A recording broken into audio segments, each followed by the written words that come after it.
अररिया में लगातार हत्याओं का दौर चल पड़ा है, ऐसा लगने लगा है। आज सुबह ही हमने आपको न्यूज दिया था, सिमराहा, अररिया आरएस और 3 थानों का जो है वो सीमावर्ती क्षेत्र था, बोकड़ा पंचायत के अंदर। वहां पे एक अज्ञात शव मिला था जिसकी हत्या कर फेंक दी गई थी, ऐसा प्रतीत हो रहा था। अभी 25 वर्षीय युवक सनाउल्लाह की कह रहे हैं कि इनके पेट में भी चाकू मारा गया है, गला रेत कर हत्या कर दी गई है। युवक 25 वर्ष का था और अभी जैसे कि यहाँ जानकारी मिल रही है इसके भाई की भी हत्या की गई थी। और लोगों का आरोप है कि ये नशा के ही प्रकोप में हत्याएं हो रही है, सूखा नशा का प्रकोप है। अब देखने वाली बात होगी, हालांकि थाने की पुलिस यहाँ पहुंची हुई है, मामले का कब उद्भेदन होता है, कब हत्यारे पुलिस की गिरफ्त में आते हैं। लेकिन कुछ लोग बता रहे हैं कि मृत्यु से पहले युवक ने अपने ऊपर हमला करने वालों का नाम अपने पिता को बताया है। देखते हैं क्या कुछ पूरा मामला है। घटना ये हुआ है कि अभी कुछ देर पहले मेरा बड़ा भाई था, वो दुकान पे बैठा हुआ था और कुछ देर पहले मैं अपना आंगन गया, उसके बाद वो चौक पे आया। चौक पे आने के बाद जस्ट 2 मिनट ही हुआ था कि हम लोग को आवाज़ सुनाई दिया, जिसके वजह से हम लोग दौड़े और उधर गए तो हमारा भाई का गला कटा हुआ था और चाकू लगा हुआ था। तो हम लोग उठा करके वहाँ से गाड़ी से सदर अस्पताल लेके आए और यहाँ पे मेरा भाई होश में था और कुछ देर बाद वो डेथ हो गया। बयान किसका दिया? घटना अभी हुआ है कुछ देर पहले, हरियाबाड़ा चौक पे हुआ है ये। अच्छा, वो कुछ बताया भी? हाँ, आने के टाइम पे मेरे गोद पे है। हाँ। मृतक ने, मेरा भाई जो बड़ा भाई है समीउल्लाह, हाँ। वो मेरे हाथ में था और वो बयान दिया। एक आरिफ का नाम लिया, एक आरिफ का नाम लिया और उसके बेटे का नाम लिया। इन्हीं लोगों ने? हाँ, इन्हीं लोगों ने बोला उनको पकड़ो, वही उसका ही आदमी है और वही लेके गया है। आपका क्या नाम? मेरा नाम MB इनायतुल्लाह है, मैं उसका छोटा भाई हूँ। क्या नाम है जो मृतक है? मोहम्मद समीउल्लाह है। हत्या का क्या कारण है? हत्या का कोई कारण नहीं है, कुछ दिन पहले ऐसे ही आपसी मामला हुआ था और कुछ नहीं था। आपके और किसी भाई की भी हत्या हुई? हाँ, इससे पहले 2019 में सेम इसी तरह से हत्या हुआ था, उसका भी गला काटा गया था और उसका भी पेट में चाकू लगा था। वो मेरा छोटा भाई था।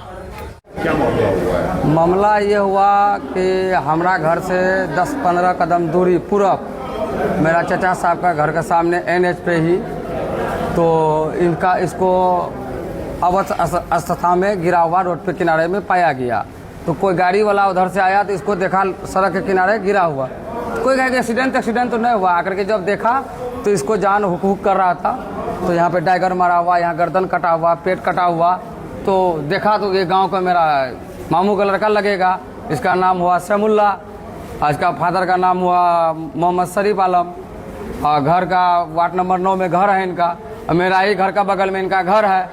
तो जैसे कि हम लोग यहाँ हॉस्पिटल जब आए, अभी पता चला हम लोग को कि ये बयान दिए हैं कि आरिफ का पूरा परिवार मिल करके हम लोग को डायगर छुरा से मारा है हमको। ये बोला है? हाँ, ये बयान दिए हैं बाबूजी को। इसका बाबूजी से भी बयान ले लीजिएगा। है वो अभी कहाँ है? अच्छा, मेरे पास आए हुए। हाँ, ये पंचायत कौन सा? ये हरिया पंचायत वार्ड नंबर 9 में ही घटना हुए हैं। आपका क्या नाम है? मेरा नाम हुआ मोहम्मद शाहिद। कितना उम्र हो गई? इसका उम्र 25 वर्ष है। 25 वर्ष? हाँ, 25 वर्ष है। लगातार अररिया में जो है इस तरह की घटनाएं आम हो गई हैं, हत्याओं का लगता है दौर चल रहा है। आप राजनीति से जुड़े हुए लोग हैं, क्या कह रहे हैं? देखिए, मैं अभी पूर्णिया में था और मुझे यहाँ से खबर मिली कि मेरे विधानसभा अंतर्गत हरिया पंचायत के एक युवक की गला रेत कर हत्या कर दी गई। तो मैं वहाँ से भागा आया और आके मैं अस्पताल में अभी देख रहा हूँ, आप लोगों के सामने हूँ। अब ये जो सनाउल्लाह है जिनकी हत्या हुई है, 2 वर्ष पूर्व भी इनके भाई की हत्या हुई। 2 वर्ष पूर्व।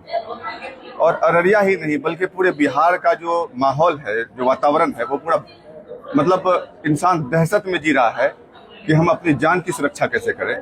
हमने कल भी घटना देखा था कि जमशेदपुर में PCR वैन से उतारकर पुलिस के सामने चाकू मार दिया जा रहा है। तो ये सब जो मेन कारण है, ये सब का जो श्रेय जाता है ये नशेड़ियों पर जाता है। आजकल जो पुलिस प्रशासन, हमारे अररिया के SP साहब भी इसमें के लिए बीच में थोड़ा सा टाइट हुए थे, तो एक ठोस कदम उठाया था। तो बहुत सारे स्मैकियों को पकड़ के लोगों को जेल भेजने का काम किया। ये स्मैक लेने वाले को किसी चीज का डर नहीं है। पूरा मतलब निडर होके किसी का भी कत्लेआम कर सकता है कहीं भी चौराहे पर खड़ा होकर। तो और बिहार का जो स्थिति है वो तो मुझे लग रहा है कि जंगल राज 2 फिर से रिटर्न हो गया है। और बीजेपी हुकूमत एकदम नाकाम हुकूमत है और इसमें आए दिन मर्डर हो रहा है, हत्या हो रही है, किडनैपिंग हो रही है, डकैती हो रही है।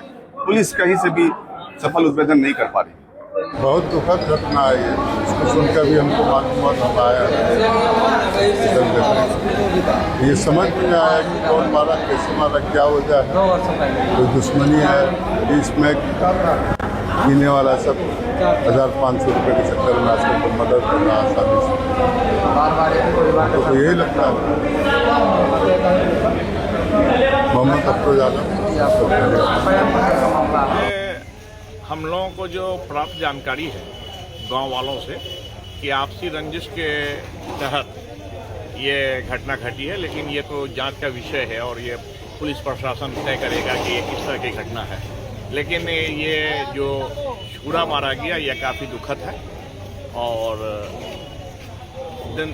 निंदनीय है।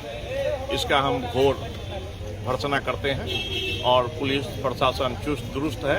अभी लगातार वो इस मामले में लगी हुई है।